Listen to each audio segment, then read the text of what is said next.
Hello मेरे बच्चों, I hope आप सब बहुत ही मस्त होगे और जम के पढ़ाई कर रहे होगे। माई सेल्फ विशाल भैया, welcome you all in today session. Cover करेंगे लाइट का पार्ट रिफ्रैक्शन। बहुत ही बेसिक सा टॉपिक है यार, हम सबने इसको अपनी लाइफ में एनकाउंटर करा हुआ है। From the bending of the pencil to bending of the light whenever it passes from one medium to another medium, that's what we are going to talk today. Light जब एक medium से medium पास होती है तो उसके velocities में क्या क्या चेंजेस होते हैं, उससे रिफ्रैक्टिव इंडेक्स क्या डिफाइन होता है, लेंसेज क्या होते हैं जो कन्वर्जिंग और डाइवर्जिंग कर सकते हैं लाइट की, किस किस डिसीज में हम लोग उसका यूज कर सकते हैं, the basic ideas, general life हमारे यूजर्स क्या हैं। जो मैं लेंस लगाया है ये कौन सा लेंस है, we are going to talk about all this today in a very short video. I am going to try to cover this up in 1 to 1.5 hour। One shot video रहेगा, पूरा देखना, make sure करना कि आप इस video को last तक देखो और पेन कॉपी संग में रखना, जिससे कि हर एक टॉपिक पे आप लिखते जाओ, नोट्स बनाते जाओ और कोई भी टॉपिक ऐसा ना हो तो छूट जाए, राइट। तो let's start the topic from the very beginning. Light को चालू करते हैं, चलो। तो the very basic and introduction part, what is light, that we have already discussed. The light is a particle form, it's a form of energy which shows in the two form, particle और wave nature, right। Duality of the light के बारे में पढ़ा हुआ है हम लोगों ने। दोगुली होती है लाइट। लाइट हमारा पास एक पार्टिकल नेचर को शो करती है और एक वेव नेचर शो करती है। तो यहाँ पर पार्टिकल नेचर जो है ना उसकी बात हम लोग कर रहे होंगे। जब लाइट ट्रेवल करती है एक मीडियम से दूसरे मीडियम में, what I mean by a medium is a surrounding in which the particles of the light travels. जैसे यहाँ पर एयर है, पानी के अंदर पानी हो जाएगा, ग्लास में ग्लास हो जाएगा, केरोसिन ऑयल में केरोसिन ऑयल हो जाएगा, तो इसमें भी वो ट्रेवल कर रही है, that is a medium. Sir कोई मीडियम हल्का होता है और कोई मीडियम भारी होता है, राइट। हल्का मतलब कि पार्टिकल्स हैं दूर दूर, भारी मतलब पार्टिकल्स हैं पास पास। पार्टिकल दूर दूर बोलने का मतलब है कि इंटरमोलिकुलर स्पेसेस ज्यादा हैं बिकॉज फोर्सेस कम है। अगर स्पेसेस ज्यादा हैं, particle can particles are far apart, तो लाइट बहुत तेजी से जा रही होगी वहां पे। और अगर पार्टिकल पास पास आ गए तो लाइट का ट्रेवलिंग की स्पीड धीरे हो जाएगी। अगर इसमें चेंजेस आते हैं तो लाइट अपने पाथ से बेंड होगी, that's what is reflection. The bending of the light is called as refraction. The bouncing back of the light is called as reflection.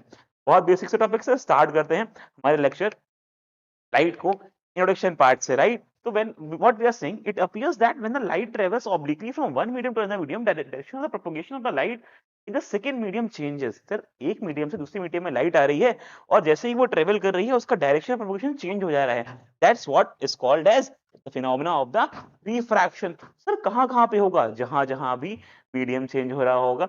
अगर एक मीडियम से दूसरे मीडियम में गई तो सर स्पीड चेंज हो गई, स्पीड चेंज हो गई तो बेंडिंग अगर कर जाएगी।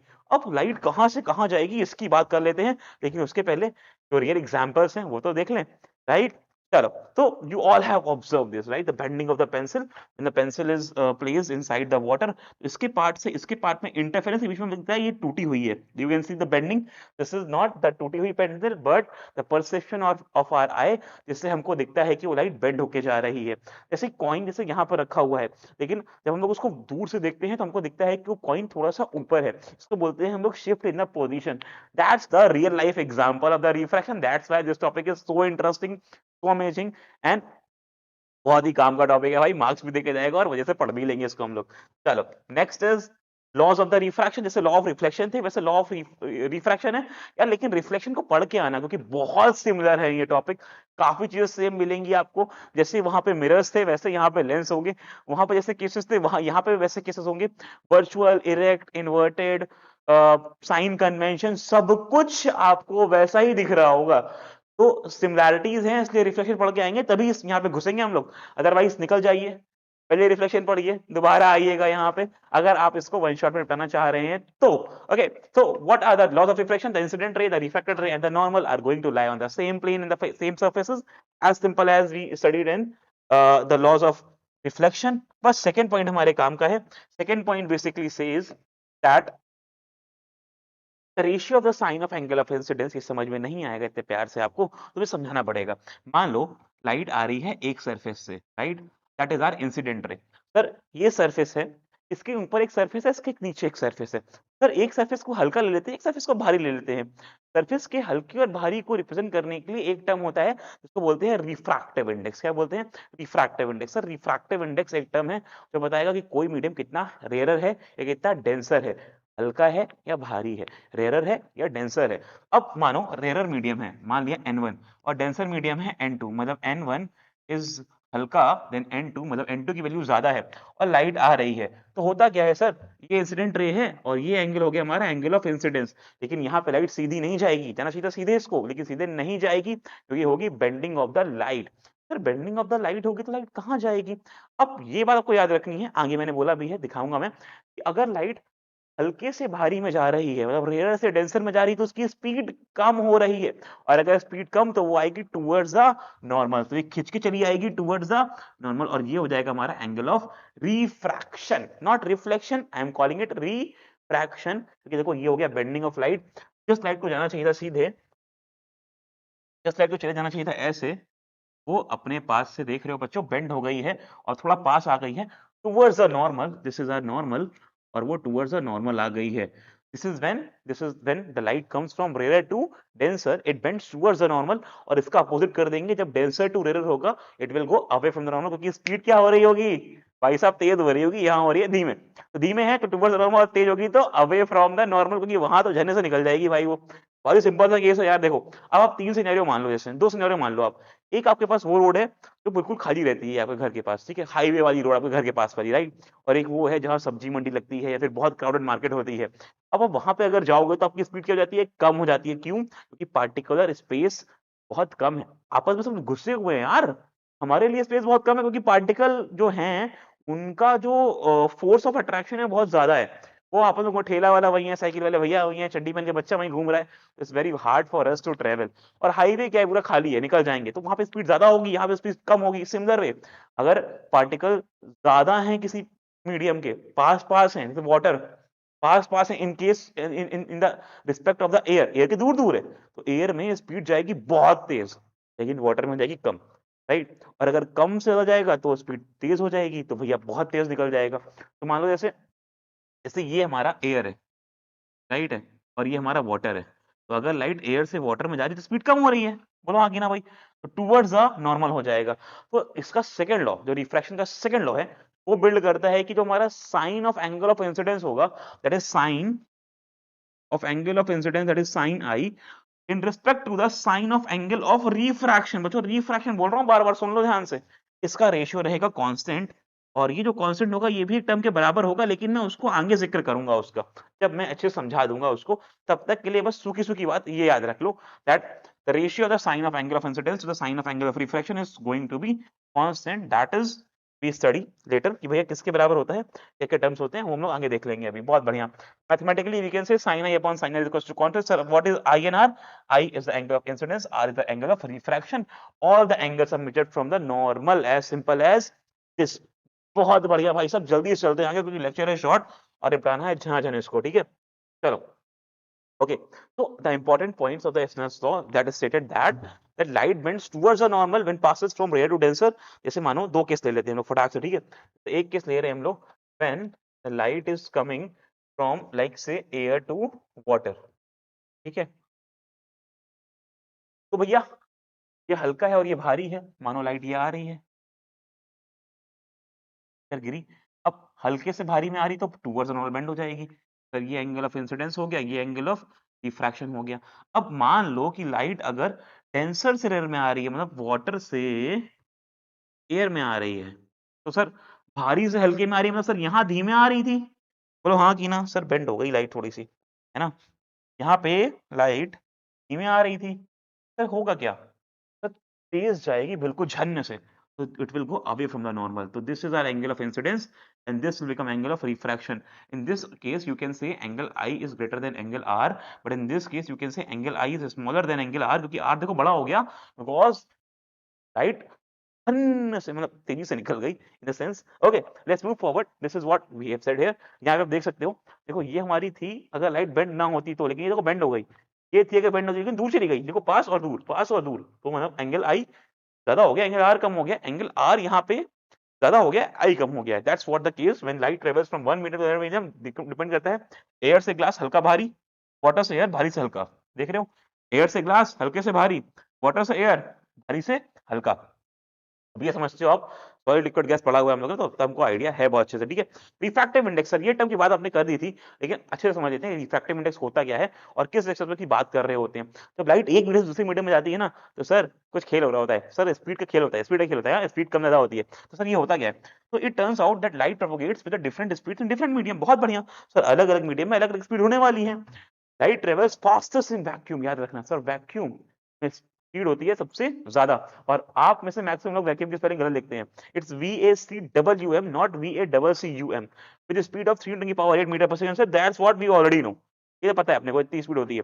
To substantiate this fact and to understand the degree of the bending concept, relative index is introduced as a concept कि सर ये स्पीड किस रिलेशन में चेंज होगी, कितना मीडियम होगा तो क्या रिफ्रैक्टिव इंडेक्स होगा, कितनी स्पीड होगी तो रिफ्रैक्टिव क्या होगा। इसको बनाने के लिए एक कॉन्सेप्ट बनाया गया रिफ्रैक्टिव इंडेक्स का। क्या बोला गया consider a light ray travelling from medium 1 to medium 2, V1 is the speed of medium 1, V2 is the speed of medium 2। बहुत सिंपल, तो कह रहा है अगर लाइट रे जा रही है मीडियम 2 में, refractive index of medium 2 with respect to medium 1। ये बात बहुत ध्यान से, सर सबसे ज्यादा गलती यही करते हैं। लिखना कैसे है, लिखना कैसे है सर, देखो इसको ऐसे लिखते हैं, जैसे मानो लाइट फर्स्ट से सेकंड में जा रही है, ये मीडियम 1 है, ये मीडियम 2 है, तो we will write refractive index of medium 2 with respect to medium 1। तो सेकंड में जा रही है ना फर्स्ट से, तो सेकंड का फर्स्ट के रिस्पेक्ट में, सेकंड का फर्स्ट के रिस्पेक्ट में, इसको लिखते भी ऐसे ही है, refractive index of medium 2 with respect to medium 1, N2 upon N1 का जो रेशियो होगा वो होगा speed of light in medium 1। Sir उल्टा होता है, देखो inversely proportional, speed of light और रिफ्रैक्टिव इंडेक्स होते हैं इनवर्सली प्रोपोर्शनल, याद रखना। तो ये क्या हो जाएगा, speed of light in medium 1 that is V1 upon V2। क्या बोला मैंने सर, अगर बोल रहा हूं मैं N21, it means refractive index of medium 2 with respect to medium 1, refractive index of medium 2 with respect to medium 1, N2 upon N1, V1 upon V2, because N and V both are inversely, refractive index ज्यादा होगा velocity कम हो जाएगी, याद रखना। जितना refractive index ज्यादा होगा उतनी वेलोसिटी कम हो जाएगी, नीचे गिर जाएगी उसकी, ठीक है। बहुत बढ़िया सर, इतनी बात समझ आ गई। इसका उल्टा क्या हो जाएगा, मानो इसका उल्टा ये बात कर लेते हैं। अब मानो by the same argument refractive index of medium 1 with respect to medium 2, refractive index of medium 1 with respect to medium 2 is what, N1 upon N2, तो रेशियो V2 upon V1। समझ आया क्या, speed of light in medium 2 upon speed of light in medium 1, N1 N2 क्या है, refractive index. अब मानो light जा रही है लाइक वाटर से ग्लास में, मानो ठीक है, मान लो वाटर से ग्लास में जा रही है। अब बताओ, पहले तो बताओ बेंडिंग टुवर्ड्स द नॉर्मल कि away from the normal, towards the normal कि away from the normal. Sir water, sir water glass के रिस्पेक्ट में तो हल्का है, देखो आपको रिस्पेक्ट में देखना है हल्का भारी है, भी ना कहना वाटर भारी है। अरे वाटर किसके रिस्पेक्ट में भारी है भाई, ग्लास के रिस्पेक्ट में ना भारी है, ग्लास सॉलिड मीडियम है, वाटर पानी है हमारा, लिक्विड है, तो ऑब्वियसली बात है ग्लास भारी है। तो सर ये रेयर हो गया और ये डेंसर हो गया, तो रेयर टू डेंसर मतलब टुवर्ड्स द नॉर्मल बेंड हो गई, ये एंगल आई और ये एंगल आर, ठीक है। अगर मुझे ये लिखना है तो मैं क्या लिखूंगा, रिफ्रैक्टिव इंडेक्स, बहुत ध्यान से, refractive index of second medium that is glass with respect to water, I can write it as refractive index of glass with respect to refractive index of water. It means the speed of light in water upon speed of light in glass. That's how we represent it. ठीक है, ये मुद्दा है भाई, ये फंडा याद रखना। आधे से बच्चे गलती यही कर देते हैं, और एक कॉन्सेप्ट होता है एब्सोल्यूट रिफ्रैक्टिव इंडेक्स, आगे देख रहे होंगे हम लोग। ये देखो कह रहा है if medium 1 is 1, if medium 1 is vacuum, if medium 1 is vacuum, अगर पहला मीडियम वैक्यूम ही रखें, हमेशा वैक्यूम ही हमारा पहला मीडियम रखा जाए, तो या फिर एयर हो, क्योंकि दोनों का रिफ्रैक्टिव इंडेक्स सेम होता है, एयर और वैक्यूम को हम लोग सेम कंसीडर करते हैं कि बहुत माइन्यूट डिफरेंस है उनके बीच में। The refractive index of medium 2 is considered with respect to 1, that with respect to vacuum, that's what we call as absolute refractive index। Sir बहुत ही सिंपल लैंग्वेज में, अगर एक रिफ्रैक्टिव इंडेक्स हमेशा वैक्यूम ही है, लाइट वैक्यूम से air से दूसरे medium में आ रही है, तो उसको बोलते हैं एब्सोल्यूट रिफ्रैक्टिव इंडेक्स। मतलब वहां पे वाटर और ग्लास इन्वॉल्व नहीं होंगे, एक तो वैक्यूम होगा, मतलब लाइट वैक्यूम से आ रही होगी, मान लो ग्लास में, ठीक है, तो ये क्या हो गया सर, वैक्यूम से आ रही है, ये नॉर्मल, ये इंसिडेंट रे, रे डेंसर हुई टुवर्ड्स द नॉर्मल बेंड हो गया, तो this refractive index of glass with respect to vacuum, मतलब refractive index of glass with respect to vacuum, बच्चों एन बनाना है मुझे बिकॉज रिफ्रैक्टिव इंडेक्स लिख रहा हूं मैं, refractive index of glass with respect to refractive index of vacuum. तो इन दिस केस ना बच्चों, ध्यान से देखो, ये बन जाएगा velocity of light in vacuum upon velocity of light in glass, ठीक है। इसको बोलते हैं हम लोग, अगर अगर एक हमारा मीडियम वैक्यूम रहे, उसको बोलते हैं हम लोग एब्सोल्यूट रिफ्रैक्टिव इंडेक्स। याद रखना, absolute refractive index is the medium when one medium should be, या फिर refractive index when one medium should be vacuum only. क्या रहेगा भैया? एक तो वैक्यूम रहेगा ही रहेगा। Light ray of light passes from air to glass, is the angle of refraction greater than the angle of incidence? बता दो आप लोग भाई, जल्दी से बता दो। कह रहे अगर लाइट ट्रेवल कर रही है air from air to glass, air to glass, sir हल्का कौन सा? एयर। भारी कौन सा? ग्लास। ये अपना इंसिडेंट एंगल, ठीक है। अब क्या होगा? बेंडिंग टूवर्ड्स नॉर्मल होगी सर, रेयर टू डेंसर आ रहा है। बोलो हाँ कि ना भाई। कह रहा है the is the angle of refraction is greater, तो क्या आर आई से बड़ा है? सर बिल्कुल नहीं, आई आर से बड़ा है सर, बेंडिंग टूवर्ड्स नॉर्मल हो रही है, ठीक है। अच्छा, अगर हमको इसका रिफ्रैक्टिव इंडेक्स लिखना हो तो क्या लिखेंगे? Refractive index of glass with respect to air means refractive index of glass with respect to air, it means velocity of light in air upon velocity of light in glass. बहुत बढ़िया, ठीक है। चलो, कह रहा है फिर the following light travelling along a normal, light travelling along a normal is, अब बताओ भाई, अगर लाइट अलोंग द नॉर्मल आ रही है तो वो क्या होगी? और सेकंड कह रहा है light bends when it passes from water to air, we say it is. Okay, तो light travelling along a normal, भाई अलोंग द नॉर्मल होगी तो वो बेंट नहीं होगी, वो नॉर्मल वाली कैटेगरी को फॉलो करेगी, राइट अवे जाएगी।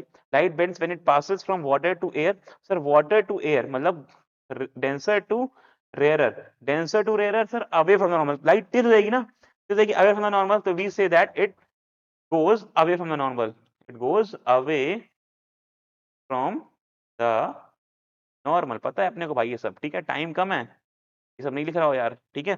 चलो next question. Okay okay okay okay okay. Light travels more quickly through water than through glass, which is optically dense. Sir optically dense कौन सा है? ऑप्टिकली डेंस बोलने का मतलब है सर इसकी डेंसिटी, ऑप्टिकल डेंसिटी। यहाँ पे ऑप्टिकल डेंसिटी का मतलब मास अपॉन वॉल्यूम नहीं होता है, ऑप्टिकल डेंसिटी का मतलब होता है किसमें लाइट की स्पीड कितनी होगी। जिसमें लाइट की स्पीड ज्यादा है वो कम डेंस है, क्योंकि कम डेंस है मतलब पार्टिकल दूर दूर है, वो ऑप्टिकली कम डेंस है क्योंकि स्पीड ज्यादा है। अगर ज्यादा डेंस है तो उसकी स्पीड क्या हो जाएगी? कम हो जाएगी, optically dense. Which is more optically dense, water और glass? Glass is more optically dense. If a ray of light passes from glass into water, if a ray of light passes from glass to water, which way will it bend towards the normal or normal? Sir glass to water में glass denser हो गया और water rarer हो गया, denser to rarer आ रही है मतलब sir भारी से हल्के में आ रही है, बहुत तेजी से जाएगी और दूर निकल जाएगी सर। ये बोलो हाँ कि ना भाई, ठीक है, it will go away from the normal, ठीक है। Okay next question, let's move. कह रहा है vertical ray of strikes on the horizontal surface of some water, of some water, what is the angle of incidence? Okay, and what is the angle of refraction? Sir अब कह रहा है अगर light I, a vertical ray strikes the horizontal surface of some water, surface of water ले लेते हैं पहले तो, ठीक है, surface of water ले लेते हैं। कह रहा है vertical ray of light strikes the horizontal surface of, what is the angle of incidence, what is the angle of refraction? अब इसको आप लोग आंसर करो, चलो ये मैंने आपको छोड़ा क्योंकि मैंने ऐसा कराया हुआ है क्वेश्चन, ठीक है। Next question, the ray of light is incident on a glass slab at an angle of incidence 60 degree. If the angle of refraction is 32.7, calculate the refractive index। भाई सब बहुत सिंपल है सर, रिफ्रैक्टिव इंडेक्स क्या होता है? इस ratio होते हैं सर, जैसे यहाँ पर अपने पास क्या है, अपन ने पढ़ा था the refractive index what, sine i upon sine r, पढ़ा था ना, sine i upon sine r. तो refractive index is sine i upon sine r. ये किसने कहा था? Sine i upon sine remain constant, इसने सोने that is equivalent to the refractive index of the slab. अब यहाँ पर हमारा इंसिडेंट एंगल कितना है? 60, that is sine 60 upon sine 32.7, that is sign 32.7, put the values 0.866 whole upon 0.540, you need to solve it, I hope you will solve it। Okay, next question, what is the speed of light in a medium of refractive index 8.5 if the speed of light is इतना in air, ठीक है। Okay great, तो कह रहा है अगर हमारे पास air में स्पीड इतनी है तो उस मीडियम में कितनी होगी, इसका रिफ्रैक्टिव इंडेक्स 6/5 है। सर रिफ्रैक्टिव इंडेक्स क्या होता है, हमने पढ़ा एब्सोल्यूट रिफ्रैक्टिव इंडेक्स, यहाँ पे एक एयर हो गया ना, तो ये हो गया absolute refractive index. Sir absolute refractive index is what, speed of light in air, speed of light in air, speed of light in air 10 की पावर 5 है बच्चों, upon speed of light in the medium that is v in the medium, नहीं पता है अपने को, V M लिख दे रहे हैं अभी के लिए हम लोग, ठीक है एम लिख देते हैं, तो वी एम कितना आ गया सर, इसकी वैल्यू कितनी है, ये है हमारी 6/5, ठीक है, तो इधर जाएगा 3 की पावर 5 होल अपॉन 6/5 होगा, तो 5 का मैं ऊपर लिख चाह रहा हूँ, ये कटेगा, ये हो गया 2.5 10 की power 5 that is in kilometre पर सेकेंड। नेक्स्ट क्वेश्चन, भाई साहब बहुत ज्यादा टाइम नहीं देंगे, आप चाहो तो आराम से देख सकते हो इसको। रिफ्रैक्शन ग्लास स्लैब, सर एक ग्लास स्लैब से लाइट जा रही हो, मानो एक ग्लास का स्लैब हो और उससे मैं लाइट को पास करा दूं, तो उससे क्या होगा, देखो क्या होगा बच्चों, मानो ये ग्लास स्लैब है, अब देखो इसमें दो सरफेस होंगी, एक टॉप सरफेस होगी हमारी, एक बॉटम सरफेस होगी, मानो लाइट यहां से घुस रही है अंदर, ठीक है, इस सरफेस लाइट अंदर जा रही है, यहाँ से लाइट अंदर जा रही है, लेट्स से लाइट अंदर जा रही है हमारी, तो पहले तो टॉप सरफेस पे इंसिडेंट हुई, तो जैसे ही टॉप सरफेस पे इंसिडेंट हुई तो पहले बेंडिंग होगी, फिर सर आगे जाएगी सेम, क्योंकि अंदर तो ग्लास ही है, लेकिन जैसे ही वो यहाँ पे रीच करेगी, जैसे ही वो यहाँ पे रीच करी, ठीक है, ये बेंडिंग हुई मानो, ठीक है, ये अपना इंसिडेंट रे हो गई, ये अपनी रिफ्रैक्टेड रे हो गई, लेकिन जैसे ही वो इस सरफेस पे गई, अब ये हमारी इस सरफेस की इंसिडेंट है, लेकिन यहाँ से तो अब उसको एयर मिलेगा ना, तो भाई अब डेंसर से देखो, पहले तो रेयर साइड डेंसर में, अब डेंसर जा रही दोबारा से रेयर में, तो अब वो जाएगी अवे फ्रॉम द नॉर्मल, तो बस ये कॉन्सेप्ट को सीखना है कि कहाँ पे टुवर्ड्स द नॉर्मल, कहाँ पे अवे फ्रॉम द नॉर्मल। इसका रे डायग्राम ये रहा, बहुत मस्त था, इसमें वहां रफ बनाया था कि यहाँ पे अपने को फेयरली बना हुआ है, ठीक है। अब देखो जैसे लाइट आ रही है, तो ये अपनी इंसिडेंट रे हो गई, ये अपनी नॉर्मल हो गई, सर ये लाइट आ रही है, जाना चाहिए था इसको ऐसे डॉट वाले पे, लेकिन ये गई है बेंड होके, ये अपना हो गया R1, तो ये I1 हो गया, ये हमारा I1 हो गया, और ये हमारा R1 हो गया, तो लाइट इसमें तो सीधी गई सर, क्योंकि यहाँ पे तो मीडियम सेम था, ये एयर था, ये ग्लास था, ये एयर था, अब ग्लास में तो ग्लास ऐसे जाएगी सर, वहां तो बेंडिंग नहीं होगी, क्यों नहीं होगी, क्योंकि वहां तो ग्लास ही है ना सर, ग्लास में बेंडिंग क्यों होगी, मीडियम सेम है, सेम गई सेम गई सेम गई, लेकिन उसको एयर मिल गया, एयर मिल गया तो बेंडिंग चालू, bending sir denser to rare हो रही है सर, अबे जाएगी क्या, बिल्कुल जाएगी अबे भाई, अब दूर निकलेगी सर, आ रही है आ रही है आ रही है, यहां से देखो दूर निकल गई, देख रहे हो, अब ये क्या हो गया हमारा, ये हो गया I2 और ये हो गया R2। सर क्वेश्चन ये रहेगा कि क्या यहाँ पे R1 और I2 में कोई रिलेशन है, तो बहुत ध्यान से देखो यार, ये था हमारा पहला नॉर्मल ये वाला, और ये है हमारा दूसरा नॉर्मल ये वाला, अगर ध्यान से देखो तो ये अपनी राइट है, तो ये पास हो रही है ये वाली, ठीक है। अब ध्यान से देखो तो ये अपना एंगल ऑफ रिफ्रैक्शन बना है पहले के लिए, और ये एंगल ऑफ इंसिडेंस बना है दूसरे के लिए, सर ये दोनों लाइन पैरेलल हैं, ये इसको ट्रांसफर्स कर रही है, तो क्या ये वर्टिकल अपोजिट एंगल होते हैं, बिल्कुल होते हैं, तो R1 बेटा I2 के बराबर होता है, ये क्वेश्चन आता है याद रखना, R1 is equal to R2, और ये जो लाइट निकलती है ना, इसको हम लोग बोलते हैं इमरजेंट रे, इसको बोलते हैं हम लोग इमरजेंट रे, क्योंकि वो निकल गई यहाँ से, और जो एंगल होता है उसको बोलते हैं angle of emergence, what we call it angle of emergence, याद रखना, ठीक है। और ये जो हमारे पास रियल लाइन है और ये जो रिफ्रैक्टेड रे है, इमरजेंट रे है, इसके बीच में जो गैप होता है, इसको बोलते हैं हम लोग, याद रखना बच्चों, इसको बोलते हैं हम लोग lateral shift, what we call it lateral shift. कहाँ गया सब कुछ, सब कहाँ गया सब कुछ, ओहो, इसको बोलते हैं हम लोग, अरे क्या हो रहा है क्या हो रहा है, इसको बोलते हैं हम लोग लैटरल शिफ्ट। सर ये क्या है, शिफ्ट क्या है, बेसिकली देखो लाइट को जाना चाहिए था ऐसे, लेकिन वो बेंट हो गई है, देख रहे हो, जितनी जिस पाथ पे उसको जाना चाहिए था वो उस पाथ पे ना होकर उससे दूर हो गई है, जिस लाइट को ऐसे जाना चाहिए था वो वैसे जा रही है, वो जिस लाइट को ऐसे जाना चाहिए था वो वैसे जा रही है, तो ये इनके पीछे क्या हो गया सर, ये हो गया शिफ्ट, इनके पीछे गैप क्रिएट हो गया, right, that's what we call as lateral shift, इतना वो लैटरली शिफ्ट हो गई है, राइट, इसको बोलते हैं शिफ्ट, या फिर इसको बोलते हैं लैटरल डिस्प्लेसमेंट भी बोल सकते हैं हम लोग, कि इतना वो लैटरली डिस्प्लेस हो गई अपने पास से, ये होता है बेंडिंग थ्रू ग्लास स्लैब, याद रखना पूछा जाता है आपसे, ठीक है, okay. Next, when the light is incident on the rectangular glass, तो ये पूरा बनाया हुआ है यार, ये सब वही लिखा है जो मैंने बात करी है अभी, आराम से रीड कर लेना है इसको, मैंने समझा दिया है आपको, इमरजेंट रे क्या होती है, एंगल ऑफ इमरजेंस क्या होता है, यही मैंने को वहां बताया है, सब वही लिखा हुआ है। All these are results of laws of refraction, specially the snell's law, उसके सब कुछ फॉलो हो रहा होता है। जैसे वहां पे angle i is equal to angle r follow होता है रिफ्लेक्शन के लिए, यहाँ पर हमारा जो गुरु मंत्र रहेगा वो रहेगा स्नेल्स लॉ। स्नेल्स लॉ पे पूरा काम चल रहा होगा। वहां पे angle i is equal to angle r पे था, यहाँ पे दोनों एंगल बराबर नहीं हो सकते क्योंकि मीडियम क्या है, अलग अलग है। मीडियम अलग है तो स्पीड अलग है, स्पीड अलग है तो बेंडिंग हो रही है, तो एंगल बराबर नहीं हो सकते। ऑप्टिकल डेंसिटी क्या होती है sir? Optical density mass upon volume नहीं होता है, it's not the mass per unit volume, but it shows the relation of how dense a medium to which we can say कि भैया speed of light क्या रहेगी वहां पे। Okay चलो, तो the term rarer medium or the denser medium and the denser medium actually means optically dense, actually means optically rarer medium or optically denser medium, the ability of the medium of the refract to refract the light, कि light को कितना refract कर पा रही है, उससे bending कितनी ज्यादा या कितनी कम हो रही है यार, उससे बेंडिंग जो भी मीडियम है उससे बेंडिंग कितनी ज्यादा या कम हो रही है। तो मच्छर आ गया, हट जाओ। उससे बेंडिंग कितनी ज्यादा या कम हो रही है, that's what we call as re optical density. अरे भाई सब मच्छर ने डिस्टर्ब कर दिया। The ability of the medium to refract light, refract कितना ज्यादा या कम कर रही है, सर मीडियम है तो रिफ्रैक्शन होगा, अब रिफ्रैक्शन ज्यादा होगा या कम होगा वो डिपेंड करेगा। तो जो भी एबिलिटी है उस मीडियम की लाइट को पास लाने की या दूर लेके जाने की, पास लाने की या दूर लेके जाने की, वही है उसकी optical density. In comparing two media, the one with the larger refractive index is optically denser than the other. अगर दो मीडियम को कंपेयर करते हैं तो जिस मीडियम का ज्यादा होगा ऑप्टिकल डेंसिटी वो उसको बोल देंगे डेंसर मीडियम, राइट। चलो बहुत बढ़िया।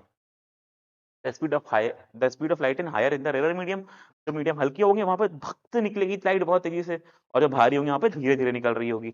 दस the ray of light travelling from rare to medium slows down and bends towards the normal, और इसका उल्टा हो जाएगा away from the normal when the light goes from denser to rare medium. बहुत बढ़िया। Next question to all of you, question reads as a ray of light traveling in air enters obliquely into water, how does the light ray bend towards the normal or away from the, does the light ray bend towards the normal? भाई साहब आ रही है air से water में, air से water, air से water का मतलब है हल्के से भारी, हल्के से भारी, हल्की हो या भारी 2 रुपए सवारी, भाई साहब हल्के से भारी आ रही है तो क्या होगी, पास आएगी सर, सर पास आएगी। भारी हो गया मीडियम, मीडियम भारी तो मतलब सर स्पीड कम, स्पीड कम तो झुक जाएगी नॉर्मल की तरफ भाई साहब, समझ गया कि, समझ गए। Next question to all of you, try this. अच्छा कह रहा है अब बताओ इन सारे मीडियम का, ये रिफ्रैक्टिव इंडेक्स है, ये मीडियम है, ये रिफ्रैक्टिव इंडेक्स है, ये मीडियम है, ये रिफ्रैक्टिव इंडेक्स है, ये आपका एनसीईआरटी का ही चार्ट है तो पढ़ लेना। कह रहा है ये सारे मीडियम का ये सारे रिफ्रैक्टिव इंडेक्स है, सर याद नहीं करने हैं ये रिफ्रैक्टिव इंडेक्स आपको, जब क्वेश्चन आएगा तो वहां पे गिवन होंगे, एक तो याद रख लो, वाटर का याद रख लो, एयर का याद रख लो और ग्लास का याद रख लो बस। सर एयर का होता है 1.00 याद रखना 1 होता है, वाटर का 1.33 होता है और ग्लास का 1.50 होता है, ग्राउंड ग्लास का 1.52, इन नियर अबाउट ग्लासेस के 1.5 रहते हैं, इतना याद रखना बस। सर 1, 1.33, 1.5 इतना ही याद रखना बहुत जरूरी है आपके लिए, इससे ज्यादा की कोई जरूरत नहीं पड़ेगी मेरे बच्चों आपको, ठीक है। चलो तो कह रहा है सबसे कम किसका, सबसे ज्यादा किसका है, अगर लिस्ट आउट करोगे तो एयर का दिख रहा होगा सबसे कम, दैट इज 1.033। कम बोलने का मतलब है कि स्पीड क्या होगी बच्चों, बहुत तेज। आंसर नहीं है, रेयर मीडियम है, हल्का मीडियम है, हल्का मीडियम तो स्पीड भनने से निकल जाएगी बिल्कुल झंझनाते हुए, बिना रुके एकदम चीते की रफ्तार से, ठीक है। चीते की रफ्तार क्या है, लाइट की रफ्तार से कोई तेज नहीं भागता यार, चीता ही तक कुछ नहीं है लाइट के सामने। प्रकाश इज द फास्टेस्ट मूविंग, प्रकाश को मैं यहाँ पे एक ह्यूमन मानता हूँ, हमें पड़ोसी, ठीक है तो ठीक है और सबसे तेज दौड़ता है यार वो प्रकाश अपना, that is light, light is called prakash in Hindi. और डायमंड का देख रहे हो यार बहुत ज्यादा है, that is 2.42, it's the optically dense medium, one of the optically densest medium, that is your glass. Okay, next question, state whether the following statement is true or false. Refraction occurs because light slows down in denser medium. Yes, yes, true, true, it's very true. Light bends and slows down in the denser medium, that's why the refraction happens and light bends towards the normal, right? Okay, बहुत बढ़िया। Spherical lenses, देखो भाई साहब अब वो किस्सा हो गया हमारा रिफ्रैक्शन वाला, अब चलते हैं मेन मुद्दे पे, दैट इज लेंसेज। लेंसेज की बात करते हैं, converging lens, diverging lens, concave lens, convex lens, और उनकी प्रॉपर्टीज पढ़ के आ रहे हैं यार। इसको हम लोग मिरर्स में, मिरर के फॉर्म जो थे बस वैसे ही बिल्कुल चिपकाना है यहाँ पे हम लोगों को। थोड़ी थोड़ी चीज चेंज होंगी, बस वो देख लेते हैं जल्दी से, ठीक है। चलो sir, a transparent material bounded by two surface. Sir वहां पे एक सरफेस थी और पॉलिश थी, यहाँ पे कोई दो सरफेस है और कोई पॉलिश नहीं होगी, क्योंकि यहाँ पे लाइट दोनों से ट्रेवल करेगी। अलाउ करो लाइट को पास करने के लिए, रोकना नहीं है लाइट को। वहां पे लाइट को रोक रहे थे हम लोग एक सरफेस पॉलिश करके, यहाँ पे दोनों से पास होगी। सर जब लाइट ग्लास से पास होगी तो हो रहा होगा refraction, bending of the light, इसीलिए ये है रिफ्रैक्शन के पार्ट में। बहुत बढ़िया। Both the surface and spherical form the lens. Different type of lens are shown here: plano-convex, plano-concave, biconvex, biconcave, meniscus, meniscus.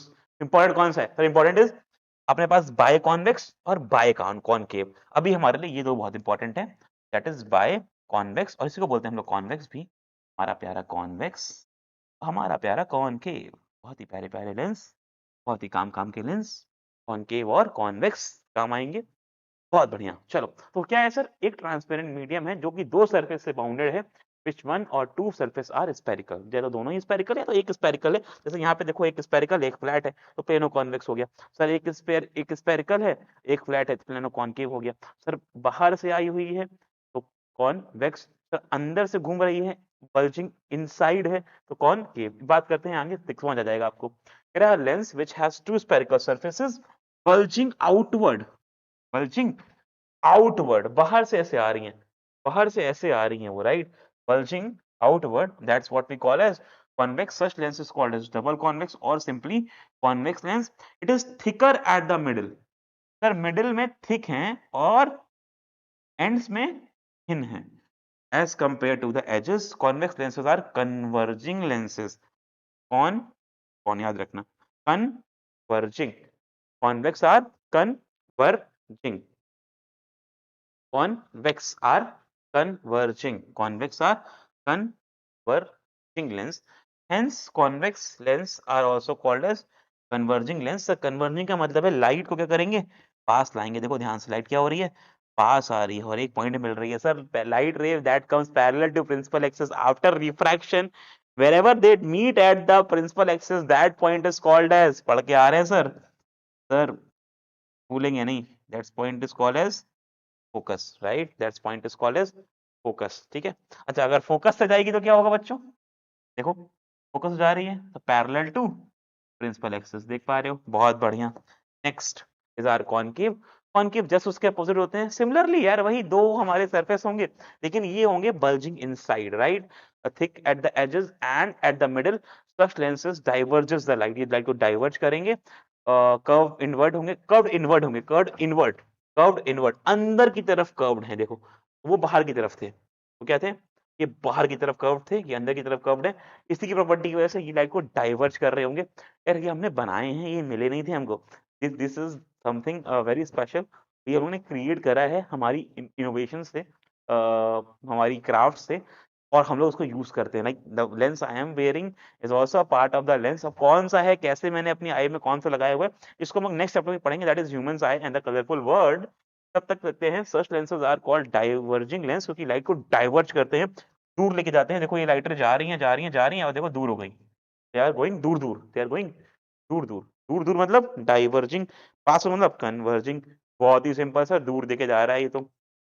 अच्छा, कह रहे हैं अब कुछ बेसिक बेसिक बात कर लेते हैं कि सेंटर ऑफ कर्वेचर क्या होता है, प्रिंसिपल एक्सिस क्या होती है, ऑप्टिका सेंटर क्या होता है। तो सब कुछ मैं तुमको एक जगह दिखा देता हूँ, ठीक है, किसी एक में सब कुछ दिखा देता हूँ मैं आपको।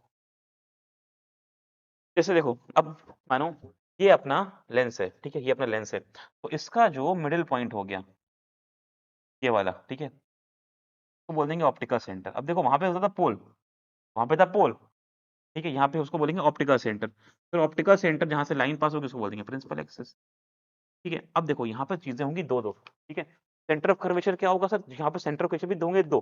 देखो एक इसका सेंटर होगा यहाँ पे और एक इसका सेंटर होगा, ठीक है। एक होगा यहाँ पे वन और एक यहाँ पे होगा C2। लेकिन भाई इसको C1 C2 नहीं बोलते हैं, क्योंकि इनको पता है हमको इनका हाफ होते हैं F1 और F2।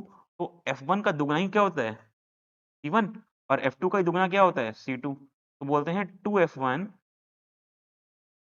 we call it 2F1 and 2F2, 2F1 and 2F2, instead of F1 and F2 we call it 2F1 and 2f2 principal पता है, ऑप्टिकल सेंटर बता दिया मैंने, centre of the lens. Aperture पता है, जितना बड़ा हमारा लेंस होगा उतना बड़ा उसका अपर्चर हो जाएगा। तो जैसे ये थिक, कितना भी इसकी टॉप बॉटम से टॉप की, टॉप से बॉटम की जो डिस्टेंस है that is the aperture, the effective diameter of the circular outline बोल सकते हो आप, that's what we call as the principal focus. क्या होता है भाई, the parallel line when comes the line which come parallel to principal axis after refraction wherever it meet at principal axis, that point is called as focus. जैसे यहाँ पे देखो, जैसे light, ये देखो जैसे ये हमारा डाइवर्जिंग लेंस है, तो लाइट आ रही हैं और दूर जा रही हैं।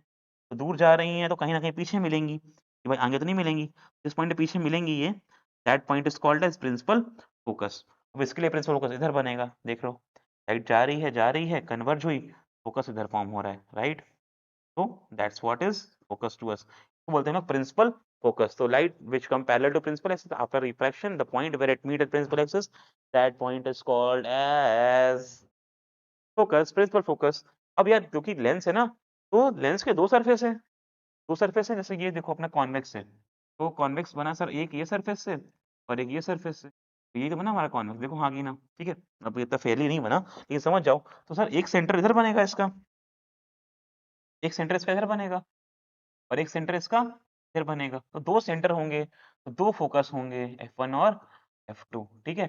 याद रखना बस, सब कुछ में दो दो चलेगा, एक नहीं होगा, दो दो होगा।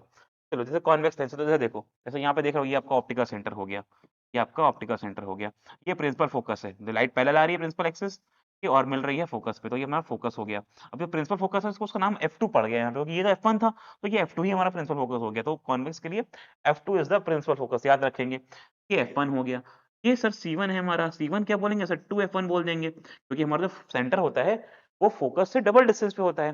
तो जो हमारा फोकस है F1 है, तो इसको बोल देंगे 2F1, ठीक है। जैसे इधर F2 तो 2F2, बस ये C2 हो गया, ये अपना अपर्चर हो जाएगा, ये ऑप्टिकल सेंटर हो जाएगा। बहुत बढ़िया सर। अब अच्छा, ये तो हमारे बेसिक डायग्राम है अभी हमारे पास, रे डायग्राम चालू नहीं हुए हैं, बस बेसिक बेसिक डायग्राम है। जैसे इसमें देखो, ये ऑब्जेक्ट रखा हुआ है, लाइट जा रही है, ऐसा केस है हमारा। अच्छा, यू वी एफ पता है अपने को, यू क्या होता है सर, ऑब्जेक्ट की डिस्टेंस है। यहाँ पे ये ऑब्जेक्ट रखा है, तो ये ऑब्जेक्ट की हाइट हो जाएगी, हाइट ऑफ ऑब्जेक्ट।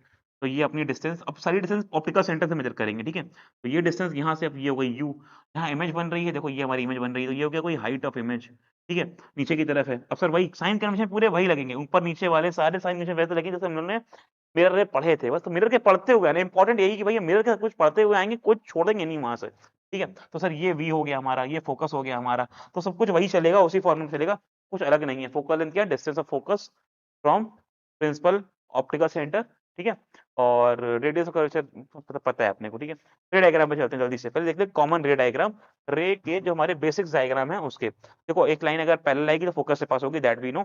अगर वो कॉन्वेक्स होगा तो वो कन्वर्ज करेगा, अगर वो कॉन्वेक्स होगा तो वो लाइट को कन्वर्ज करेगा, हाँ कि ना सर, कन्वर्जेस द लाइट, देख रहे हो, कन्वर्ज कर रहा है, लाइट पास ला रहा है। फिर अगर वो कॉन्केव होगा तो वो डाइवर्ज करेगा, देखो डाइवर्ज कर रहा है, लाइट को दूर लेके जा रहा है, लाइट आ रही है तो दूर लेके जा रहा है, तो दैट इज द डाइवर्जिंग। अब ये सर डाइवर्ज करेगा तो आगे तो नहीं मिलेगा हमको फोकस, पीछे मिलेगा, पीछे मिलेगा, तो हमें यहाँ देखो जोड़ा हुआ है, ये हमारा प्रिंसिपल फोकस बनेगा। तो प्रिंसिपल फोकस ये बन रहा है, सर प्रिंसिपल फोकस ये बन रहा है, लेकिन लाइट अगर पैरेलल जाएगी तो मिलेगी फोकस पे ही। अपोजिट क्या हो जाएगा सर, अगर फोकस से जा रही है तो पैरेलल जाएगी, मानो अगर फोकस जा रही है लाइट पैरेलल जाएगी, अगर फोकस की तरफ जाने वाली है तो पैरेलल हो जाएगी, ठीक है। अब जाएगी तो नहीं, यहीं से डाइवर्ट हो जाएगी वो, राइट। बहुत बढ़िया। अगर ऑप्टिकल सेंटर से जा रही है तो कोई डेविएशन नहीं होगा सर, रीजन क्या है, क्योंकि light is going along the centre of curvature, along the normal of the line, normal पे जाएगी तो कोई डेविएशन नहीं मिलेगा अपने को, that will go undeviated, passes through the optical center, let go emerge without any deviation। Sir चलते हैं इमेज फॉर्मेशन में, फटाक से तीनों बेसिक केस देख लिया हम लोगों ने, अब चलते हैं रियल केसेस में। सर इसमें होने क्या वाला है मेरे बच्चों, यहाँ पर होगा मेन खेल। मेन खेल कैसा होगा सर, कि यहाँ पे हमारे पास कॉन्वेक्स के, कॉन्वेक्स के रहेंगे 6 केस, ठीक है, और कॉनकेव के रहेंगे 2 केस। सर ये तो उल्टा हो गया, हाँ बेटा, यहाँ पर जो कॉन्वेक्स है ना वो कन्वर्जिंग है, वो कन्वर्जिंग है आपका, ठीक है। कॉन्वेक्स है वो कन्वर्जिंग है, सर मिरर में उल्टा था, मिरर में कॉनकेव कन्वर्जिंग था, यहाँ पे कॉन्वेक्स कन्वर्जिंग है, ये उल्टी बात है, बस इसको याद रखना, क्योंकि बच्चे यही कंफ्यूज रहते हैं। वहां पे जो कॉनकेव था ना ये वाला, ये कॉनकेव मिरर था हमारा, याद है, ये था हमारा कन्वर्जिंग मिरर, को पास आता था। तो इसके 6 केसेस थे वहाँ पे। कन्वर्जिंग के 6 केस बनेंगे, तो याद रखना। बस यहाँ पे कॉनकेव मिरर कन्वर्जिंग था, ये अपने पास कॉनकेव मिरर था, याद होगा बच्चों। और ये अपने पास कॉन्वेक्स लेंस है, ये अपने पास कॉन्वेक्स लेंस है, ये वाला लेंस, ये अपने पास कॉन्वेक्स लेंस है, और इसके 6 केस होंगे। तो कॉनकेव लेंस है अपना ये वाला, इसके होंगे सिर्फ 2 केस, जो कि यहाँ होते थे अपने पास कॉन्वेक्स लेंस में, कॉन्वेक्स मिरर में, ठीक। तो बस ये केस उल्टा है, इतनी बात को याद रखेंगे हम लोग, ठीक है। यहाँ पे 6 केस कॉन्वेक्स होंगे और 2 केस कॉनकेव होंगे। चालू करते हैं। ऑब्जेक्ट इज एट इन्फिनिटी, शुरुआत से वही इन्फिनिटी से चालू करेंगे और लेके आएंगे बिल्कुल पोल के बगल में चिपका के। ओके सर, ऑब्जेक्ट बहुत दूर है, ऑब्जेक्ट बहुत दूर है, लाइट आ रही है, लाइट आ रही है और जा रही है फोकस के पास। देख रहे हो मेरे बच्चों, देख रहे हो बेटी, ये जा रही है और मिल रही है फोकस पे। सर यू क्या है, तो यू क्या है? अब देखो, बिल्कुल वही साइन कन्वेंशन के संग, लेफ्ट वाला नेगेटिव, राइट वाला पॉजिटिव, ऊपर वाला पॉजिटिव, नीचे वाला नेगेटिव, जैसे हमारे पास एक्स और वाई कार्टेशियन होते हैं। अगर किसी ने नहीं पढ़ा तो बता देता हूँ। देखो, ये अपने पास पॉजिटिव एक्सेस होता है, जितना भी इधर डिस्टेंस होगी, अब ये ऑप्टिकल सेंटर मानो, इसके इधर जितना भी है वो पॉजिटिव, इसके इधर जितना भी है वो नेगेटिव, और जो है वो पॉजिटिव और नीचे जो है वो नेगेटिव। तो सर देखो, ये है अपना यू, यहाँ से यहाँ तक ये यू है, ये यू है हमारा, इन्फिनिटी तक जा रहा है सर। यू क्या हो गया, माइनस इन्फिनिटी बोलो, शायद हम लोग बात देखिए। सर वी क्या है, सर ये है अपना वी, यहाँ पे इमेज बननी है, ठीक है। तो वी क्या है, प्लस फोकल लेंथ ही है सर, ये तो फोकल लेंथ ही है, plus F, very good. Sir height of object पता ही नहीं है सर, पता नहीं कहाँ है, बहुत दूर रखा हुआ है। हाइट ऑफ इमेज सर बहुत छोटी बन रही है, point size highly diminish, real and inverted. नीचे की बात करते हुए चलेंगे आगे, ठीक है। Second case, object is placed beyond centre of curvature, between infinity and centre किसे बोल सकते हैं, बियॉन्ड सेंटर से, सेंटर के पीछे रखा हुआ है। अब देखो हो क्या रहा है, अब ऑब्जेक्ट जैसे जैसे आगे आएगा, इमेज वैसे वैसे पीछे जाएगी। तो बस पीछे इधर नहीं होके, वैसे हमें पता मिरर में इधर इधर पीछे हो रही थी, रिफ्लेक्ट बैक हो रही थी, या तो रिफ्रैक्ट हो रही, तो आगे जाएगी, आगे जाएगी, आगे लेके चलो। सर ये अपनी लाइट, ये अपना ऑब्जेक्ट, लाइट एक गई parallel to principal axis, bending and passing towards the focus. Second light ray को पास कर दिया ऑप्टिकल सेंटर से, तो यहाँ मिल गई, यहाँ मिल गई, तो ये हमें होगा इमेज फॉर्मेशन। ये क्या है सर, हाइट ऑफ ऑब्जेक्ट। कैसा रहेगा सर, पॉजिटिव रहेगा, राइट। ये क्या है सर, हाइट ऑफ इमेज। कैसा रहेगा सर, नेगेटिव रहेगा। नीचे बन रहा है, देखो नीचे बन रहा है, नेगेटिव वाई एक्सिस बन रहा है। ये क्या है सर अपना यू, कैसा रहेगा, नेगेटिव रहेगा। जो भी वैल्यू आएगी कैसी होगी, नेगेटिव होगी। ये क्या है अपना वी, एक्स एक्सिस में डिस्टेंसेस जो हैं, कैसा रहेगा सर, पॉजिटिव रहेगा। फोकल लेंथ कैसी होती है सर, कॉन्वेक्स की फोकल लेंथ जो कि इधर बनती है, कन्वर्ज करके इधर बनती है, तो कैसी होती है, पॉजिटिव होती है। कॉन्वेक्स की फोकल लेंथ प्रिंसिपल इधर होता है, तो आंसर कैसा होता है, पॉजिटिव होता है, ठीक है। ओके, बहुत बढ़िया। Third case, at centre of curvature. देखो पहला इन्फिनिटी पे था, फिर सेंटर की जगह पीछे लाए, इन्फिनिटी के बीच में कहीं भी रख देंगे, वो केस बन जाएगा। Third is centre of curvature पे रखेंगे। तब सेंटर पे रखेंगे तो सर सेंटर पे ही इमेज बनेगी, उधर साइड। इधर रखा हम लोग ने सेंटर पे, इधर रखा हम लोग सेंटर पे, ये अपना u है और ये अपना v है। इकलौता केस में u v के बराबर होगा, बट u होगा यहाँ पे नेगेटिव और v होगा पॉजिटिव। हाइट ऑफ ऑब्जेक्ट के बराबर होगी बच्चों, height of image height of object के बराबर होगी, बस ये होगी पॉजिटिव और ये होगी नेगेटिव, याद रखना, ठीक है। बहुत बढ़िया sir, real inverted, same size और मैग्निफिकेशन 1 रहेगा यहाँ पे, राइट। 1 की -1, ये आप बताओ अब। सर रियल इन्वर्टेड है, सर रियल और इन्वर्टेड है, मैग्निफिकेशन 1 की -1, जिनसे रिफ्लेक्शन पढ़ा हुआ है अच्छे से, उनको दिक्कत नहीं आएगी। रिफ्लेक्शन पढ़ते हुए आना, वो वीडियो देखते हुए निपटाते हुए आना, ठीक है। नेक्स्ट केस, सर सेंटर और फोकस के बीच में रख देते हैं, इसके बीच में यहाँ पे रख देते हैं, ठीक है। अब यहाँ रखेंगे तो ये अपना यू हो जाएगा, यहाँ से यहाँ तक की distance, that is our u. Negative ही रहेगा। हाइट ऑफ ऑब्जेक्ट, एक लाइट रह गई है ऑप्टिकल सेंटर से, दूसरी को लेके गए पैरेलल टू प्रिंसिपल एक्सिस, पास हुई है फोकस से, किस पॉइंट में मिली है, वहां पे इमेज फॉर्मेशन हो गई। You can say the light is going beyond centre of curvature, centre के पीछे जा रही है। सर ऑब्जेक्ट आगे जा रहा है, इमेज पीछे जा रही है, यू ऑल कैन सी। अब देखो इमेज बन रही है बड़ी, अभी तक इमेज बनी थी छोटी या बराबर, अब बनेगी वो बड़ी, ठीक है। High, you can say magnification is greater than 1, magnification is greater than 1, +1 है -1 है, वो मैं आप पे छोड़ रहा हूँ अभी के लिए, ठीक है। रियल एंड इन्वर्टेड और मैग्नीफाइड, समझ क्या हो गया, ठीक है। यू क्या है, नेगेटिव है, वी क्या है, पॉजिटिव है, एफ क्या होगा, पॉजिटिव ही होगा। Next case, object is at focus. Sir जब इन्फिनिटी पे था, क्या फोकस पे गिरा था, तो फोकस पे तो इन्फिनिटी पे जाएगा। Object is at focus, you क्या हो गया, -f, सर v क्या होगा, इन्फिनिटी, बहुत दूर बनेगी सर, बहुत बड़ी बनेगी। रियल इन्वर्टेड ही होगी, हाईली मैग्नीफाइड बोलते हैं इस इमेज को, ठीक है।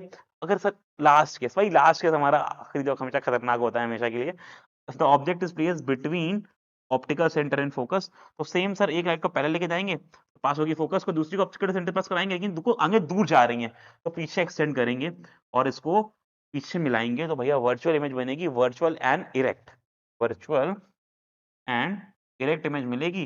तो अपना u जो हो जाएगा वो ये हो जाएगा, और v जो हो जाएगा वो ये पूरा हो जाएगा, राइट। दोनों ही इस केस पे रहेंगे नेगेटिव, u और v दोनों ही रहेंगे नेगेटिव, याद रखेंगे, ओके। मैग्नीफाइड होगी, वर्चुअल इरेक्ट मैग्नीफाइड होगी, लेकिन ये ठीक है, तो याद रखेंगे 6 केस को। चलते हैं हमारे लेंस के सेकंड पार्ट में, that is are concave lens. अब convex lens, concave lens diverging होता है। पहला केस, लाइट को इन्फिनिटी पे रख दो, ऑब्जेक्ट को इन्फिनिटी पे रख दो, लाइट को ले आओ, डाइवर्ज करेगा और पास होगी वो, पीछे मिलाएंगे तो फोकस पे, तो ऑब्जेक्ट इमेज यहाँ बनेगी। Sir virtual and erect, small या फिर हाईली डिमिनिश बोल सकते हो, पॉइंट साइज, सेकंड कहीं पे भी रख दो ऑब्जेक्ट को, कहीं पे भी रख दो। अब जैसे ऑब्जेक्ट यहाँ रख दिया तो एक लाइट रे पैरेलल गई है, डाइवर्ज हो गई है, दूसरी को लेके जा रहे हैं ऑप्टिकल सेंटर से, इधर मिल गई, आगे तो नहीं मिलेंगी, पीछे बढ़ाया तो यहाँ मिल गई हैं। वर्चुअल इरेक्ट देखो इमेज छोटी बन रही है, तो हाइट ऑफ ऑब्जेक्ट पॉजिटिव है, हाइट ऑफ इमेज भी पॉजिटिव है, लेकिन सर कैसी है, वर्चुअल एंड इरेक्ट। दोनों की u और v क्या है सर, u देखो ये हमारा u है, ये अपना v है, दोनों ही नेगेटिव हैं, u और v दोनों ही नेगेटिव हैं इस केस में, ठीक है। आई गेस आप लोग समझ रहे हो, बहुत ही फेरी नहीं जा रहा हूँ, रफ में समझा रहे हो कि आप लोगों को ये अभी पढ़ा होगा या फिर वन शॉट पढ़ रहे होगा तो जल्दी दे जाना चाहिए। अगर जल्दी लग रहा है तो थोड़ा सा 0.75 पे देख लेना भैया, 1 पे समझ आ रहा होगा, ऐसा कुछ नहीं है। ये पूरा चार्ट है सर, नेचर का, पोजीशन का, ऑब्जेक्ट की पोजीशन का, इमेज की पोजीशन का, इसको जरूर देख लेना। ये अपने पास कॉन्वेक्स लेंस का है, ये कॉनकेव लेंस का है। कॉन्वेक्स लेंस में 6 केस देख पा रहे होगे आप लोग, at infinity, focus, highly diminish, point size, ray inverted, between beyond center of curvature, between C and F, C and F, F2 and C, F2, diminish, ray inverted, add to F2, add C, तो add C to F2, to F2 बोलते हैं C को, same size, real inverted, between F1 F2, beyond to F2 जाएगी उधर, अब बड़ी बन जाएगी, enlarged, real inverted, right। अब फोकस पर रख दोगे तो इन्फिनिटी बनेगी, highly enlarged, real inverted, और last case F1 and optical center, virtual indirect बनेगी sir on the same side of the lens and large होगी। At infinity, at focus, highly diminished, point size, virtual indirect, anywhere between infinity and center of curvature, optical centre और focus के बीच में बनेगी, diminish बनेगी, virtual erect बनेगी। ये अपने पास 8 cases है लेंसेज के, अगर ये आते हैं तो हमारे लिए पास जो खेल है वो बहुत इजी हो जाएगा। The next is our lens formula, निपटाते हैं उसको। लेंस फॉर्मूला को निपटाने से पहले साइन कन्वेंशन जानना बहुत जरूरी है। साइन कन्वेंशन क्या होता है सर, बस भाई लेफ्ट में कुछ नेगेटिव रहेगा, राइट में कुछ पॉजिटिव रहेगा, ऊपर वाला पॉजिटिव रहेगा, नीचे वाला नेगेटिव रहेगा। एक मिरर के लिए इसकी बात कर चुके हैं, बहुत ज्यादा टाइम नहीं देंगे इसको। This is what we have already done, same as the mirror, no changes बच्चों, it is same as the mirror, okay. Lens formula is different, it has minus sign here, वहां पे प्लस होता था बच्चों, वहां पे पढ़ा मैं 1 upon f is to 1 upon v plus 1 upon u, यहाँ पे 1 upon v minus 1 upon u है। इस ऑर्डर को चेंज ना करना, you can not write 1 upon u minus 1 upon v 1 upon v, क्योंकि उससे ये हो जाएगा माइनस 1 अपॉन एफ। इस ऑर्डर को चेंज ना करना, काफी बच्चे गलती कर देते हैं, they write it like 1 upon f is equal to 1 upon u minus 1 upon v, यहीं पे खेल खराब हो जाता है, उनके मार्क्स चले जाते हैं। Don't write it like this, again remember the same thing, u is the object distance, v is the image distance, f is the focal length, u is always taken as negative, height of object is always taken as positive, image जैसी आएगी वैसी लेंगे, v जैसा आएगा वैसा लेंगे, पहले से कोई भी अननोन वैल्यू के साइन नहीं लेंगे, क्योंकि वो आंसर खुद बता देगा वो कैसे आने वाले हैं। जो वैल्यूज गिवन है उसको साइन के संग ही लेंगे, उसको बिना साइन के नहीं लेंगे। ये फॉर्मूले में नेगेटिव फॉर्मूले का है, यहाँ पर हमारी जो वैल्यूज हैं वो पॉजिटिव और नेगेटिव साइन के संग आएंगी, जो गिवन है वो साइन के संग, जो नहीं गिवन है वो सिर्फ और सिर्फ अननोन के टर्म्स में x y z, x u v f, जो भी लेनी है लेना, वहां पे साइन ना डालना, क्योंकि उसका आंसर ही उसको साइन दे रहा होगा, ओके। बहुत बढ़िया। एक बात और, अगर इमेज रियल इन्वर्टेड होती है तो मैग्निफिकेशन बच्चों नेगेटिव होता है, याद रखना। अगर इमेज रियल इन्वर्टेड है तो मैग्निफिकेशन क्या होगा, अगर इमेज रियल इन्वर्टेड है तो मैग्निफिकेशन होता है, for real and inverted magnification is negative, for virtual and erect magnification is positive. अगर कोई इमेज रियल होगी तो वो इन्वर्टेड भी होगी, और वर्चुअल होगी तो इरेक्ट भी होगी। Let's move to the next question. this formula is valid for all the situation, for all spherical lenses, for all the position of the object. You must see the new Cartesian sin rule by substituting the value of u, v, f and r. अच्छा, f और r में relation होता है that f is equals to r by 2. वो relation यहाँ भी चल रहा होगा, वो कोई चेंज नहीं होगा, बस यहाँ पे जो r हो जाएगा उसको बोल देंगे हम लोग 2f. ठीक है, r को बोल देते हैं 2f, एक ही बात है. ओके, चलो. अच्छा, मैग्निफिकेशन क्या होता है? Magnification is the height of image upon height of object. That is height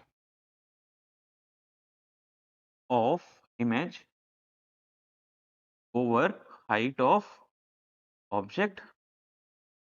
ठीक है, और we can write it as minus v upon u के टर्म्स में भी, that is distance of image upon distance of object. Magnification के दो हमारे पास वही रूल चलेंगे, बिल्कुल वही चलेंगे, बस वहां पे डिफरेंस था कि वहां पे पॉजिटिव था ये, और यहाँ पर ये नेगेटिव है. वहां पे m is equal to v upon u था, और यहाँ पे माइनस वी अपॉन यू चलेगा अपना. A negative sign in the value of the magnification indicates that the image is real. The positive sign in the value of magnification shows that image is virtual. Guess its unit. Obviously बात है, magnification है, same unit है, same चीजें divide हो जाएंगी, centimetre centimetre, metre metre, centimetre centimetre metre, कोई भी unit नहीं रहेगी मैग्निफिकेशन की. बहुत ही बढ़िया. अगर मैग्निफिकेशन 1 हो जाएगा बच्चों, इसका मतलब है कि भैया जो इतनी बड़ा ऑब्जेक्ट है उतनी बड़ी इमेज है, जहां पे यू है वहीं पे ही डिस्टेंस हमारा वी है. ओके, बस क्योंकि अगर वी होगा तो एम होगा तो पॉजिटिव 1 हो जाएगा, पॉजिटिव होगा तो वर्चुअल डायरेक्ट हो जाएगा. अगर नेगेटिव है, अगर अपना एम नेगेटिव है और नेगेटिव 1 है तो रियल एन इन्वर्टेड होगा, तो रियल एन इन्वर्टेड होगा. नेक्स्ट क्वेश्चन, क्वेश्चन पे आते हैं. चलो आओ, बहुत बढ़िया भाई साहब, चालू.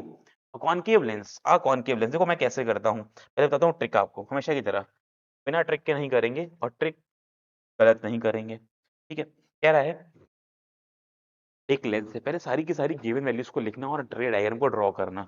याद रखना बच्चों, सबसे पहले अपने को सारी की सारी गिवन वैल्यूज लिखनी है और रे डायग्राम ड्रॉ करते हुए चलना है. कॉनकेव लेंस है तो पहले मैं एक कॉनकेव लेंस बनाऊंगा. मेरा पहला काम होगा कि मैं कॉनकेव लेंस बनाऊं, भले मैं रफ में बना रहा हूं उसको. ऐसा focal length 15 centimetre. Sir concave की फोकल लेंथ इधर होती है, राइट, तो इसको मैं नाम दूंगा f1. कितना है? 15 है. f1 कितना है? 15 है. साइन के संग लेके चलूंगा मैं. f1 15 है, मतलब सर लेफ्ट साइड में तो -15 सेंटीमीटर. यूनिट का ध्यान रखूंगा, साइन का ध्यान रखूंगा. दोबारा बोल रहा हूँ, गिवन वैल्यूज लिखूंगा, डायग्राम बनाऊंगा, वैल्यू लिखूंगा, साइन के संग लिखूंगा और यूनिट का याद रखूंगा. ये बात दोहरा लेना, ये हमारे पास मंत्र है. गिवन वैल्यूज लिखूंगा, डायग्राम बनाऊंगा, वैल्यूज साइन के संग लिखूंगा और यूनिट पे ध्यान दूंगा. इन चार बात को अगर फॉलो करते हो तो कोई क्वेश्चन गलत नहीं होगा. At what distance should the object from the lens be placed? Sir at what distance object from the lens be placed, मतलब यू निकालना है, राइट. अपने को नहीं पता, एक्स मान लेते हैं. साइन के संग नहीं लूंगा, साइन, इसको साइन के संग नहीं लूंगा क्योंकि अननोन है. इसका आंसर मुझे साइन दे देगा. So that it forms the image 10 centimetre from the lens. Sir 10 centimetre हमारा इमेज बन रही हो, ठीक है, 10 सेंटीमीटर पे इमेज बन रही होगी मिरर से. सर कॉनकेव केस है, उधर इमेज बनेगी ही नहीं, इमेज इधर बन रही होगी. सर वी हमारा यहीं कहीं बीच में होगा, बोलो हाँ कि ना. जो हमारी इमेज होगी वो यहीं कहीं बीच में होगी. ये अपना वी आएगा, यहाँ से यहाँ तक जो अपना वी होगा वो इधर आ रहा होगा. बहुत ही बढ़िया सर. सर लेंस फॉर्मूला क्या बोलता है? लेंस फॉर्मूला बोलता है 1/f equals to 1/v minus 1/u. कुछ नहीं करना है सर, f की वैल्यू -15 डालनी है, v की वैल्यू 10 है, लेकिन साइन के संग लेंगे तो माइनस में ले लेंगे, तो minus time of 1/10 minus time of 1/u. Sir 1/u को इधर ले आते हैं, काम करते हैं, प्लस का हो जाएगा, और ये लिखा हुआ है -1/10, इसको इधर लेके आएंगे तो ये आ जाएगा 1/15. सॉल्व करेंगे, 10/15 कैसे आएगा? 30. 10 से 30 को डिवाइड करेंगे 3, माइनस मल्टीप्लाई करेंगे -3, कैसे करेंगे 2, आ गया -1/30. सर u कहाँ पर आ गया? वो ये 1/u है, तो u क्या आ गया सर? -30 सेंटीमीटर. मतलब ऑब्जेक्ट कहाँ रखा है? -30 सेंटीमीटर पे कॉनकेव के लिए. Answer is -30. मैग्निफिकेशन में निकालना है सर. मैग्निफिकेशन होता है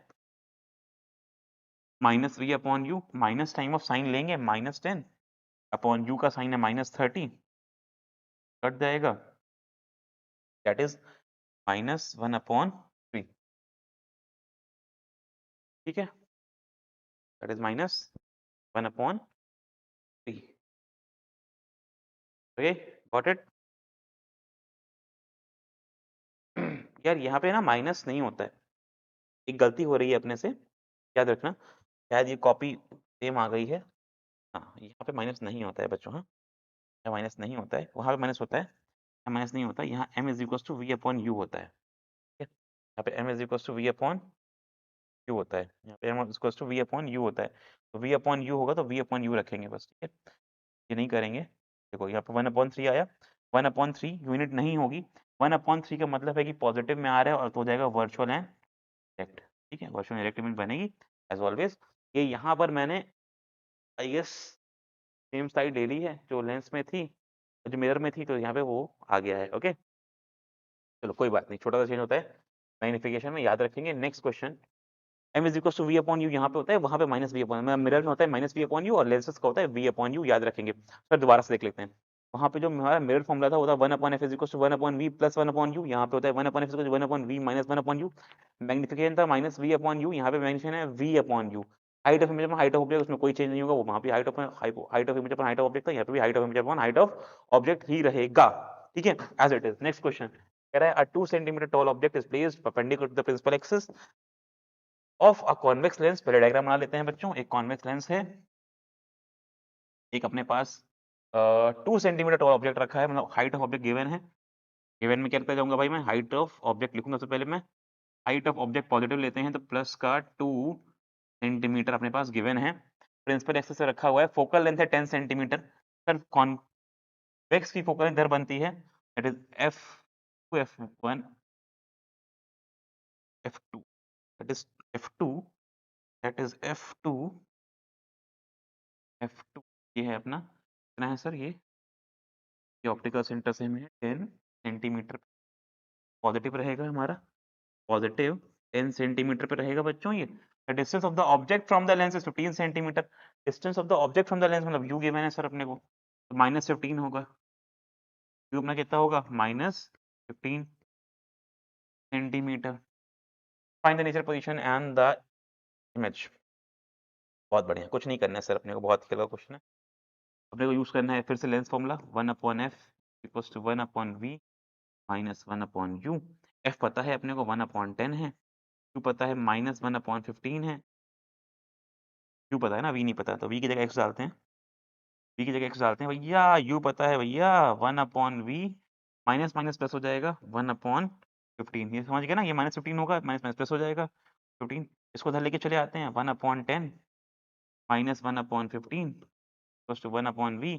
सॉल्व कर लो यार इसको, सॉल्व करोगे तो आपके पास आ जाएगा फिर से 30 एलसीएम, 3 - 2 मतलब 1/30, क्या आ गया 1/v, v आ जाएगा 30 सेंटीमीटर। सर प्लस का आ रहा है मतलब ऑब्वियसली इधर बन रहा है, और तो ये हमारा केस हो जाएगा बिटवीन सी एंड एफ वाला, राइट। देखो ये अपने पास F1 होगा, वहाँ पे कहीं पे होगा, ऑब्जेक्ट कहीं रखा हुआ है, ये 10 पे था ना, ये 20 पे होगा, मतलब 2F1 20 होगा, इसके बीच में कहीं रखा हुआ है, अब ये उधर बनेगा। निकालना क्या है सर, नेचर निकालना है, real and inverted, real and inverted है इसका नेचर, ठीक है, ओके। साइज निकालना है sir, size of the image, size of the image निकालना है, मतलब साइज ऑफ द इमेज निकालना है। हमने को ये नहीं बोला गया distance of the image, size of image मतलब हाइट ऑफ द इमेज निकालनी है अपने को। सर कैसे निकालेंगे, पहले निकालते हैं magnification, magnification is equals to v upon u. Sir v कितना है इधर अपना, वी आया वी आया वी आया 30, वी आया 30, यू था 15, यू था 15, वी आया 30, कोई बात नहीं चलेगा। मैग्निफिकेशन हो गया 2, अब मैग्निफिकेशन किसके बराबर होता है, height of image upon height of object के बराबर होता है, तो ये हो गया 2। यहाँ पे हाइट ऑफ इमेज कितनी है अपनी, नहीं पता।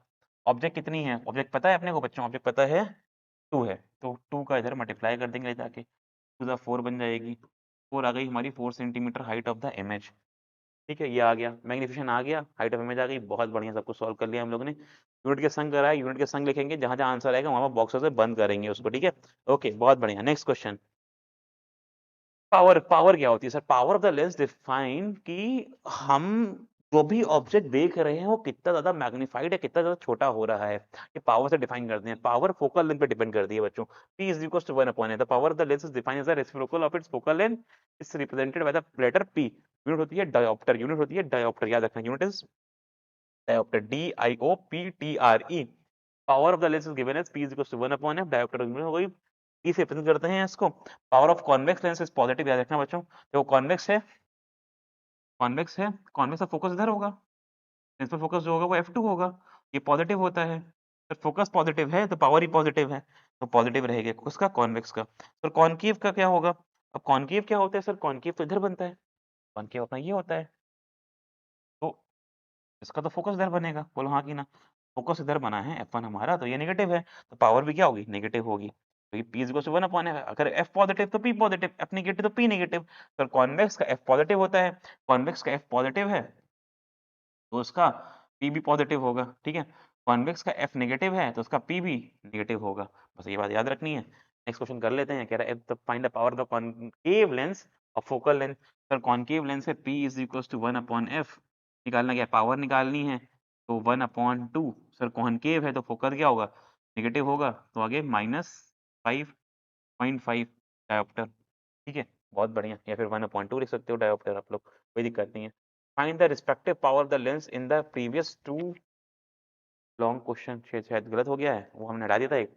इतनी सी बात है, हमें तुमसे बहुत सारा प्यार है और ये चैप्टर हो गया है खत्म। अपन ने 1 घंटे और 14 मिनट में निपटा दिया, क्या बात है भाई साहब, क्या बात है, बिल्कुल टाइम पे 1 घंटे में ही खत्म करा है इसको। बस पूरा अगर देखा हो तो इसके नुमाइका भी प्रैक्टिस कर लेना बुक से, एक बार एनसीईआरटी को रीड जरूर करना यार, आप जैसे भी हो पढ़ने में। NCERTs are the best books out there, उसको जरूर रीड करना। सैम्पल पेपर लगाना चालू कर दिया होगा आपने जैसे लास्ट टाइम। गलतियां कम से कम करो, मॉक पेपर ज़्यादा से ज़्यादा लगाओ, क्वेश्चन बैंक ले लो अगर नहीं ली है तो। अगर ज़रूरत लग रही है सोशल, हिंदी, इंग्लिश के लिए एग्जाम्पलर है तो ठीक है, अदरवाइज एनसीईआरटी और रेफरेंस ही काफ़ी है आपके लिए। अगर आप उससे थॉरली स्टडी करते हो तो स्कूल के एग्जाम को बहुत ही सीरियसली देना। प्री बोर्ड पे ध्यान रखना, यही कुछ टिप्स रहेंगी आपके लिए। Tata bye bye, see you all, मिलते हैं नेक्स्ट सन पे, तब तक के लिए bye bye everyone, see you all, take care, बचाते रहो और फोड़ के आएंगे एग्जाम में। चलो बाय बाय।